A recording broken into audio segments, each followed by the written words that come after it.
السلام علیکم۔ آج پیر ہے نومبر کی 29 تاریخ۔ پاکستان میں اس وقت شام کے 7، بھارت میں 7:30، اور یہاں ہمارے اسٹوڈیوز کی گھڑیوں میں صبح کے 9 بج رہے ہیں۔ وائس آف امریکہ واشنگٹن کی اردو سروس سے میں ہوں خالد حمید، خبروں کے ایک بلیٹن کے ساتھ۔ دنیا بھر میں کرونا وائرس کے کیسز میں کمی کے بعد زندگی کچھ حد تک معمول کی طرف لوٹنا شروع ہوئی تھی کہ جنوبی افریقہ میں کورونا کی نئی قسم اومیکرون کے انکشاف کے بعد ایک مرتبہ پھر مختلف ممالک وائرس سے بچاؤ کے اقدامات اٹھاتے ہوئے مختلف پابندیاں عائد کر رہے ہیں۔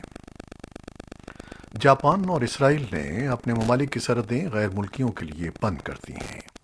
دیگر کئی ملکوں نے جنوبی افریقہ سے آنے والی پروازوں پر پابندی لگا دی ہے۔ خبر رساں ادارے رائٹرز کے مطابق کرونا وائرس کی نئی قسم اومیکرون سب سے پہلے جنوبی افریقہ میں پائی گئی، جس کے بعد آسٹریلیا، بیلجیم، برطانیہ، Canada, Denmark, France, Germany, Hong Kong, اسرائیل، اٹلی، بوٹسوانا اور نیدرلینڈ میں بھی یہ ویرینٹ پایا گیا۔ جنوبی افریقہ کے سائنسدانوں نے اس قسم سے متعلق عالمی ادارے صحت کو آگاہ کیا تھا، جس کے بعد جمعے کو عالمی ادارے صحت نے اسے تشویشناک قسم قرار دیا ہے۔ جاپان کے وزیر اعظم فومیو کشیدا نے منگل سے غیر ملکیوں کے لیے سرحدیں بند کرنے کا اعلان کیا ہے اور کہا ہے کہ ایسا اس وقت تک رہے گا جب تک اومیکرون سے متعلق تفصیلات واضح نہیں ہو جاتی۔ برطانیہ نے موجودہ صورتحال کے تناظر میں پیر کو G7 ممالک کے وزرائے صحت کا ہنگامی اجلاس طلب کر لیا ہے۔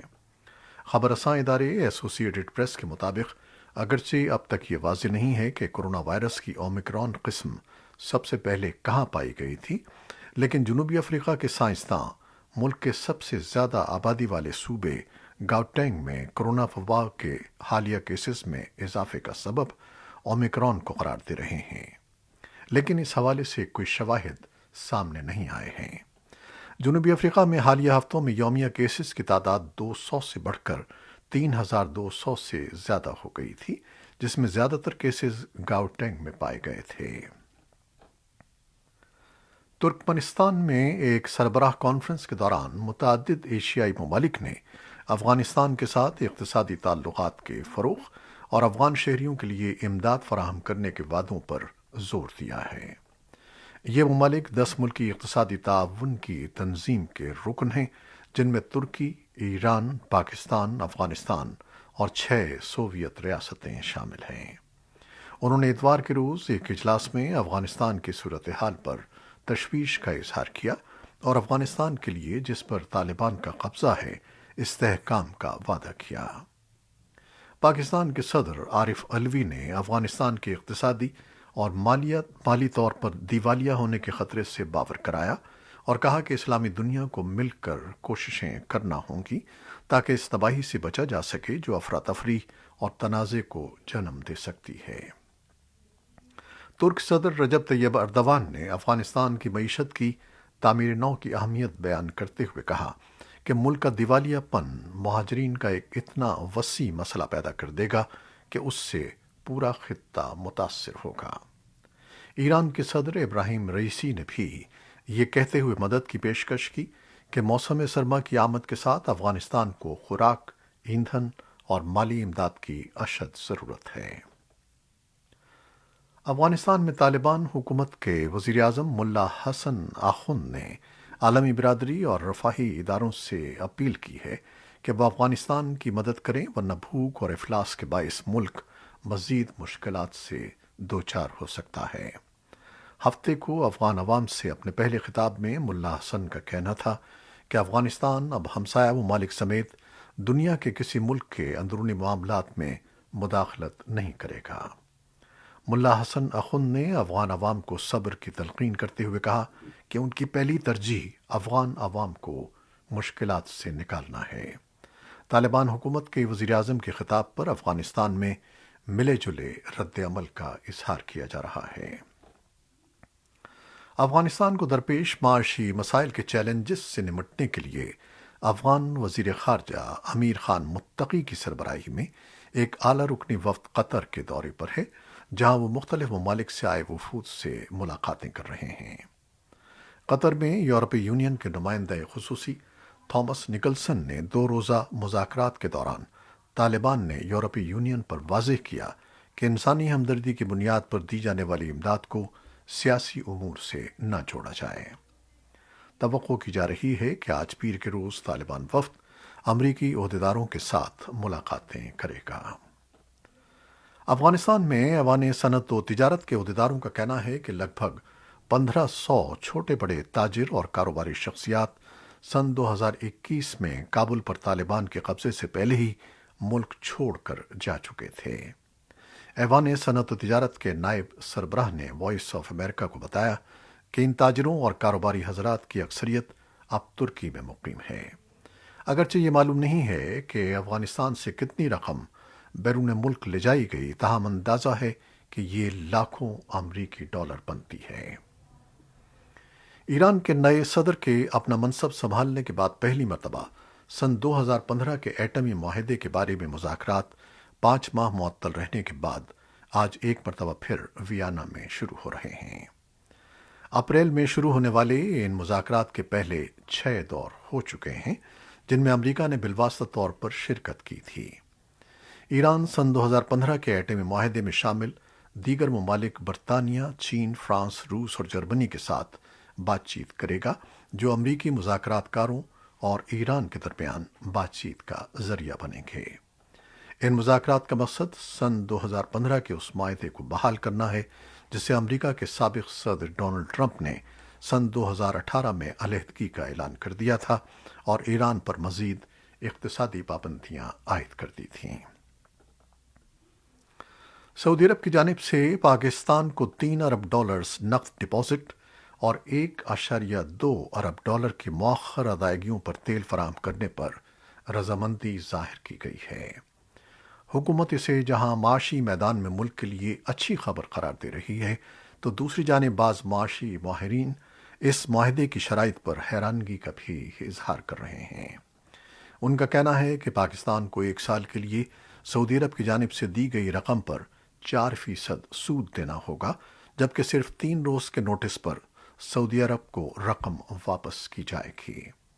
اسی طرح پاکستان اور سعودی عرب کے درمیان اس معاملے پر کسی تنازع کی صورت میں سعودی قوانین کا اطلاق ہوگا۔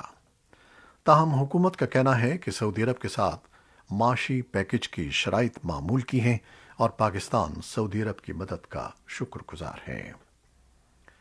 خیبر پختونخوا کے ضلع چارسدہ کی تحصیل تنگی کے علاقے مندنی میں اتوار کے روز مبینہ طور پر قرآن پاک کو نظر آتش کرنے کے واقعے کے رد عمل میں حالات سوموار کو بھی کشیدہ رہے اور علاقے کے تمام تر تعلیمی ادارے بند اور تجارتی اور کاروباری سرگرمیاں معطل رہیں۔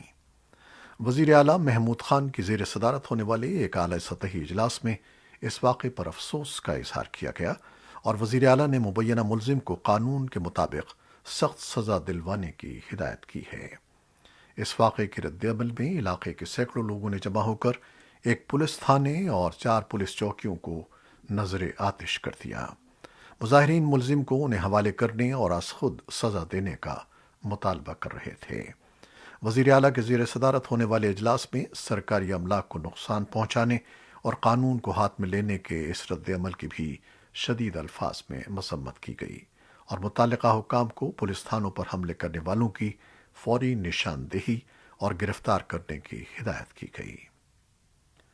پاکستان کے صوبہ بلوچستان کے گورنر نے ہفتے کی شب کرمنل لا بلوچستان ترمیمی آرڈیننس جاری کیا۔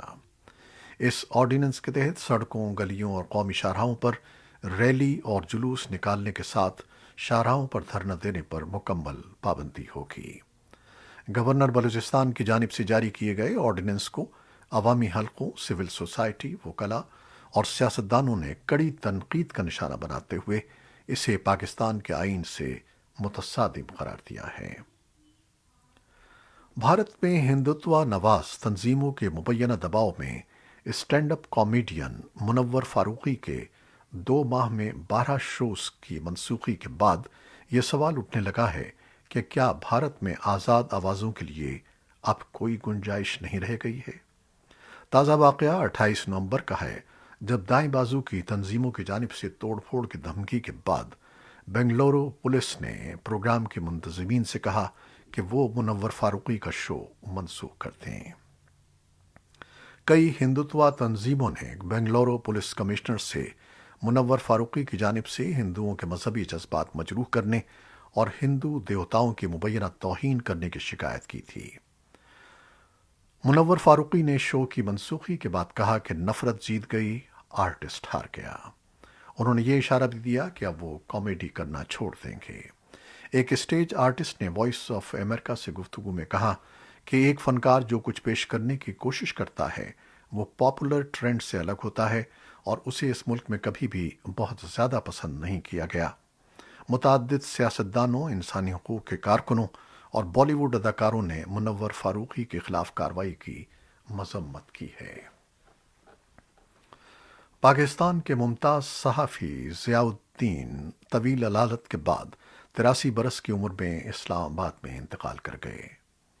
محمد ضیاء الدین 6 دہائیوں پر محیط اپنی صحافتی زندگی میں پاکستان کے کئی معروف اخبارات بشمول ڈان نیوز اور ایکسپریس ٹریبیون کے ساتھ وابستہ رہے۔ پاکستان ٹیلی ویژن نیوز پر ضیاء الدین کے انتقال کی خبر نشر ہونے کے بعد پاکستان کی صحافی برادری اور سیاسی شخصیات کی طرف سے ضیاء الدین کے انتقال پر سیاسی و سماجی اور ثقافتی حلقوں کی طرف سے ان کی رحلت پر تعزیت کا اظہار کرتے ہوئے ان کو بطور ایک معتبر صحافی کے خراج عقیدت پیش کیا گیا ہے کہ وہ پاکستان کے ان صحافیوں میں شامل رہے جنہوں نے اپنے قلم سے پاکستان میں صحافت کے معیار کو عروج پر پہنچایا۔ پاکستان کے وزیر اطلاعات و نشریات فواد چودھری نے ضیاء الدین کی وفات کا افسوس کا اظہار کرتے ہوئے کہا ایک ٹویٹ میں کہا کہ ضیاء الدین ایک باصلاحیت اور آزاد صحافی تھے۔ Tour de Waziristan cycle race کا دوسرا مرحلہ بلوچستان کے عبد الواحد نے جیت لیا۔ Khyber Pakhtunkhwa culture and tourism authority, ضلعی انتظامیہ، پاک فوج اور سائیکلنگ ایسوسی ایشن کے تعاون سے پہلی tour de Waziristan cycle race کا انعقاد کیا گیا۔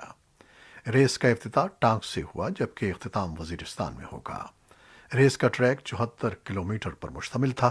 ملک بھر سے 7 ٹیموں، 4 صوبوں اور اسلام آباد پر مشتمل 50 کے قریب سائیکلسٹ شریک ہوئے۔ ریس 3 مراحل میں مکمل ہوگی۔ ڈیرہ اسماعیل خان سے وانا وزیرستان تک ہونے والی ریس 194 کلومیٹر ٹریک پر مشتمل ہے۔ تیسرا اور آخری مرحلہ کل ڈیم سے وانا وزیرستان تک منعقد ہوگا۔ بنگلہ دیش کرکٹ ٹیم نے چٹاگانگ ٹیسٹ میں مہمان پاکستان کو جیت کے لیے 202 رنز کا ہدف دیا ہے، جس کے جواب میں پاکستان نے بغیر کسی نقصان کے 109 رنز بنا لیے ہیں۔ چٹاگانگ ٹیسٹ کے چوتھے روز بنگلہ دیش کی پوری ٹیم 157 رنز پر آؤٹ ہو گئی، جس کے جواب میں پاکستانی اوپنرز نے دن کے اختتام تک پہلی وکٹ پر 109 رنز کی شراکت قائم کر لی۔ عابد علی 56 اور عبداللہ شفیق 53 رنز کے ساتھ ناٹ آؤٹ ہیں۔ پاکستان کو میچ جیتنے کے لیے مزید 93 رنز درکار ہیں اور میزبان بنگلہ دیش کو میچ میں کامیابی کے لیے 10 وکٹیں لینا ہوں گی۔ یہ تھیں وہ خبریں جو فیس بک لائیو پر ہم نے آپ کے لیے پیش کیں۔ ہماری ویب سائٹ، یوٹیوب اور پوڈ کاسٹ پر یہ بلیٹن آپ کے لیے پوسٹ کر دیا جاتا ہے۔ ہمارے اس بلیٹن کو شیئر کرنا نہ بھولیے گا۔ خالد حمید اب اجازت چاہتا ہے۔ اللہ حافظ۔